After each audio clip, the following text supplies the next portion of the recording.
अपराधी की कमर में पुलिस ने आखिर क्यों खोसी पिस्टल? एसपी साहिब का जवाब सुनकर आप भी अपना माथा पीट लेंगे। नमस्कार, आप देख रहे हैं सिटी पोस्ट लाइव। मैं हूं सृष्टि राज। बिहार पुलिस द्वारा एक अपराधी के कमर में पिस्टल खोसने का मामला अब तूल पकड़ने लगा है।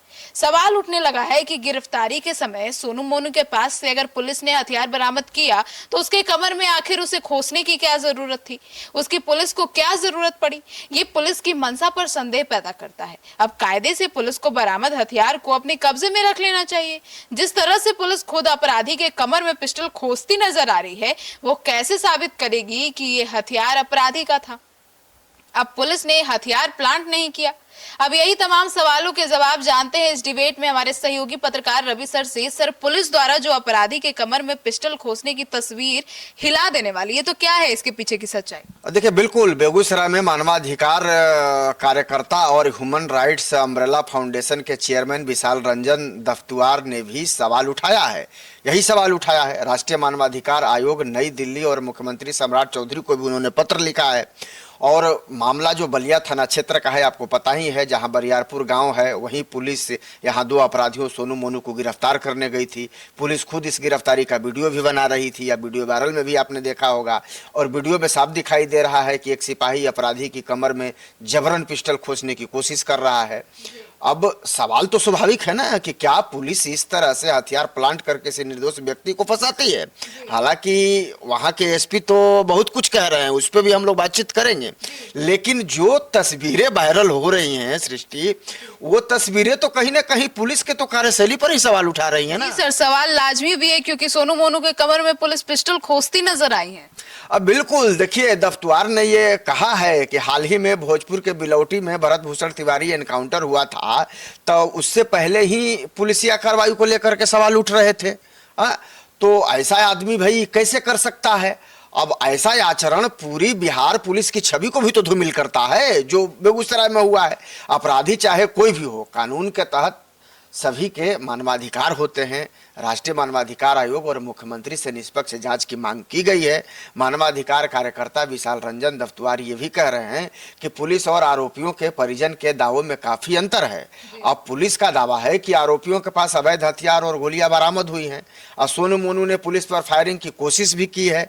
दूसरी ओर आरोपी के पक्ष का कहना है कि सोनू मोनू तो घर में खाना खा रहे थे, तभी पुलिस घर पर आ धमकी, और अगर दोनों ने फायरिंग की तो पिस्टल उसके कमर में क्यों खोस रहे थे? भाई, पिस्टल तो जिन अपराधियों ने फायरिंग की है तो पिस्टल तो उनके हाथ में होना चाहिए। अगर मैं फायरिंग करूंगा तो पिस्टल तो मेरे हाथ में रहेगी। और वीडियो में दिखाई दे रहा है कि आप जबरदस्ती उसके कमर में पिस्टल खोस रहे हैं। तो कहीं ना कहीं जो है एक कहानी बनाने की जो कोशिश हो रही है वो जनता देख रही है। देखिए, कोई भी चीज है ना, जब देखने में तर्कसंगत लगे, वाजिब लगे, तो उस पर सवाल नहीं उठते हैं। लेकिन जो चीज देखने में ही अजब गजब लगे तो उस पर तो स्वाभाविक है सवाल उठना ना। और यहाँ भी जो वीडियो वायरल हुआ उसमें तो यही देखा जा रहा है, वहाँ लोग चिल्ला रहे हैं। खुद वो कह रहा है कि भाई आप ये क्या कर रहे हैं पुलिस वाले को, और पुलिस वाले जबरदस्ती उसके कमर में पिस्टल खोस रहे हैं, हथियार खोस रहे हैं, उसको जबरदस्ती बैठा करके गाड़ी में ले जा रहे हैं।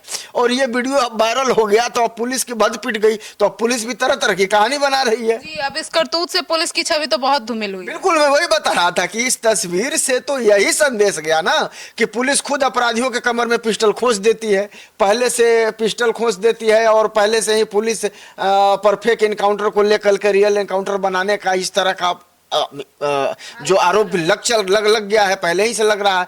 तो गलत तरीके से अपनाए जाने के आरोप ये पुलिस पर पहले भी लगते रहे हैं। लेकिन इस तस्वीर के बाद तो ये बात साफ हो गई है कि पुलिस किसी के कमर में पिस्टल खोसकर फंसा सकती है, उसी पिस्टल से फायरिंग कर एनकाउंटर की झूठी कहानी भी बना सकती है।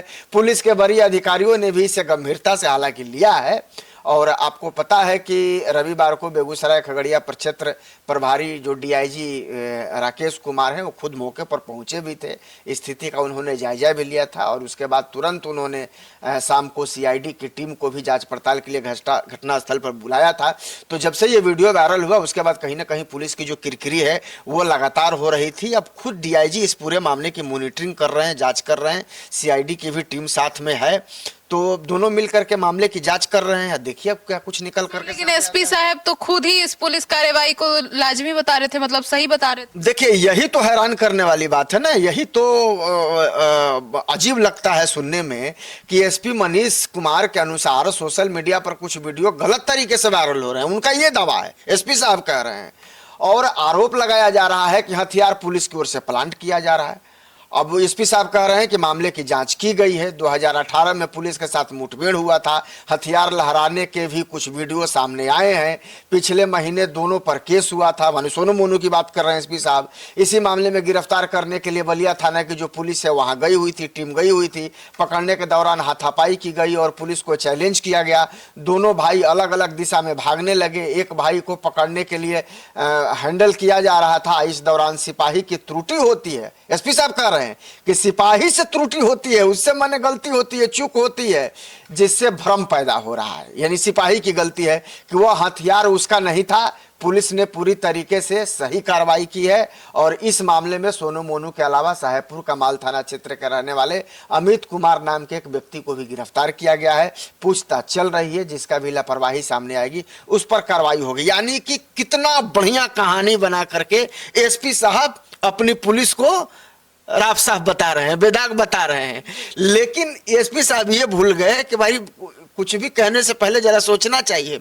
जरा वीडियो को और अच्छा से देखिए एसपी साहब, वहां केवल वीडियो ही नहीं चल रहा है, लोग जो बोल रहे हैं ना उसका ऑडियो भी सुनाई दे रहा है और उसमें साफ साफ पता चल रहा है कि आपकी पुलिस जो है वो कैसे प्लांट करके उसको। देखिए मेरा इसमें कहना नहीं है, अगर सोनू मोनू अपराधी हैं तो उनके खिलाफ कार्रवाई होनी चाहिए। आप उनकी गिरफ्तारी करने गई थी आपकी पुलिस टीम, ये बहुत अच्छी बात है, आपकी टीम उन्हें गिरफ्तार करके लाई, ये भी बहुत अच्छी बात है।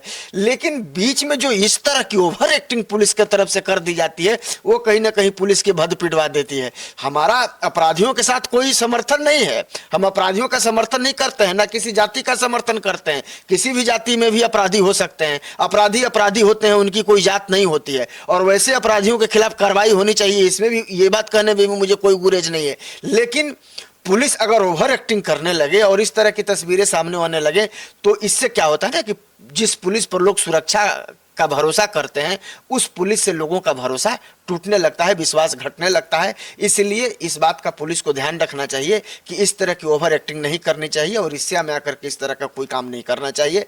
अब खैर ठीक है, एसपी साहब हैं भाई, जिला के कप्तान हैं, पुलिस का मालिक है जिला के, अब जो कह रहे हैं वो सही ही कह रहे होंगे। अब डीआईजी साहब भी जांच कर रहे हैं, सीआईडी भी जांच कर रही है, रिपोर्ट आ ही जाएगा, सब कुछ क्लियर हो ही जाएगा। लेकिन चलिए फिलहाल एसपी साहब आप ही की बात को मान लेते हैं, लेकिन हम तो मान लेते हैं, उन आम लोगों को क्या समझाइएगा जो वीडियो देख करके बिहार पुलिस की थू थू कर रहे हैं। तो सुना आपने, तो एसपी साहब को इतनी भी समझ नहीं है कि इस तस्वीर के क्या मायने हैं, आम जनता के बीच क्या संदेश जा रहा है। और एसपी साहब, ईमानदार होना ही काफी नहीं होता है, ईमानदार दिखना भी जरूरी होता है। यहाँ तो आपकी पुलिस की जो करतूत है वो सामने आ गई है और सवाल उठा रही है। अब जब आप ही पुलिस की इस शर्मनाक और गैर कानूनी कार्य को सही ठहराएंगे तो जनता के बीच क्या संदेश जाएगा। पुलिस बचाती भी है और फंसाती भी है। अब आप ही देख लीजिए कि क्या होगा। आपकी क्या राय है जरूर बताइएगा। धन्यवाद।